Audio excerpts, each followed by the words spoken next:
केदारनाथ से सीधे बद्रीनाथ। एक ऐसा मार्ग जिससे गुजरने के बारे में कोई सामान्य मानवी तो सोच भी नहीं सकता था, जहां मानो मनुष्य जीवन का अस्तित्व ही नहीं था। ऐसा कुछ भी नहीं था जो मनुष्यों को जीवित रहने देने का कारण बने। अगर कुछ था तो बस कदम कदम पर खतरा।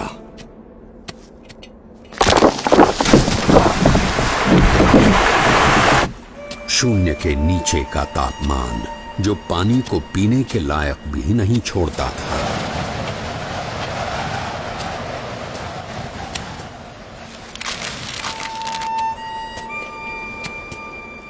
मीलों तक फैली हुई बर्फ जैसे विपत्तियों का महासागर, और हर क्षण मृत्यु का आह्वान।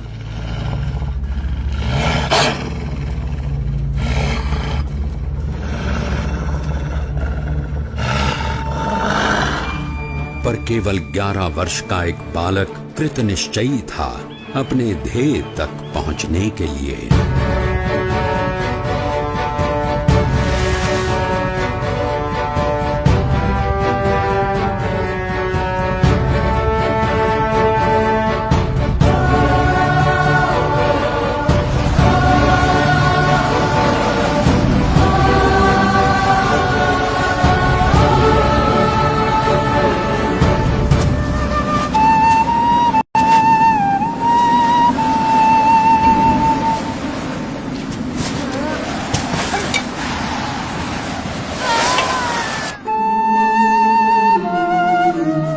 परमात्मनि यो रक्तो विरक्तो अपरमात्मनि।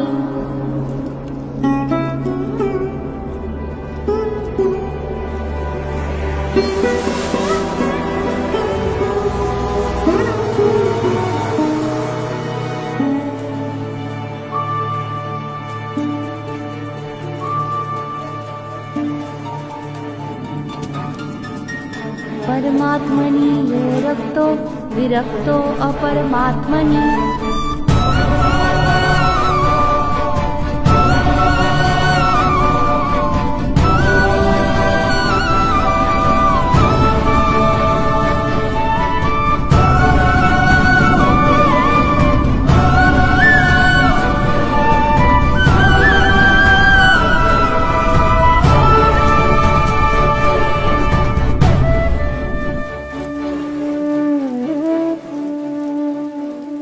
इस ठंड में हम लोग यहाँ कंबल ओढ़कर भी ठीक से सो नहीं पा रहे, और वो बच्चा नंगे पांव खुले शरीर केदारनाथ से सीधे बद्रीनाथ के विकट रास्ते पर अकेला चल पड़ा है। क्या हुआ होगा उसका?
ऐसा क्या था जिसके कारण कोई भी प्रकार की परिस्थिति नीलकंठ वर्णी को रोक सकने में असमर्थ हो जाती थी।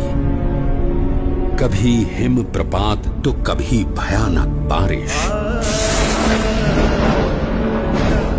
अनजान और निर्जन रास्तों में जंगली जानवरों से आकस्मिक भेंट, अनजान रास्तों को समझकर पहाड़ियों और खाइयों के बीच में से भी रास्ता कर लेने की चुनौती, और आराम करने के लिए धरती का बिछौना और आकाश की चद्दर। नीलकंठ वर्णी की दृष्टि में ऐसा कुछ भी नहीं था जो इस मनुष्य शरीर से नहीं हो सकता था। देह भाव से पर और मनोभाव से पर नीलकंठ वर्णी की आध्यात्मिक स्थिति ही ऐसी थी जो किसी भी परिस्थिति से ऊपर उठकर उनकी कल्याण यात्रा को आगे बढ़ाए रखती थी।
ऐसे विपरीत हालात में भी अपने नियम, धर्म और अपनी भक्ति के नित्य क्रम के साथ कोई भी समझौता न करके भक्ति की प्रणाली की पुष्टि करता हुआ एक ऐसा उदाहरण नीलकंठ वर्णी ने प्रस्थापित कर दिया जो सदा के लिए भक्ति रीति का पोषण करता रहेगा।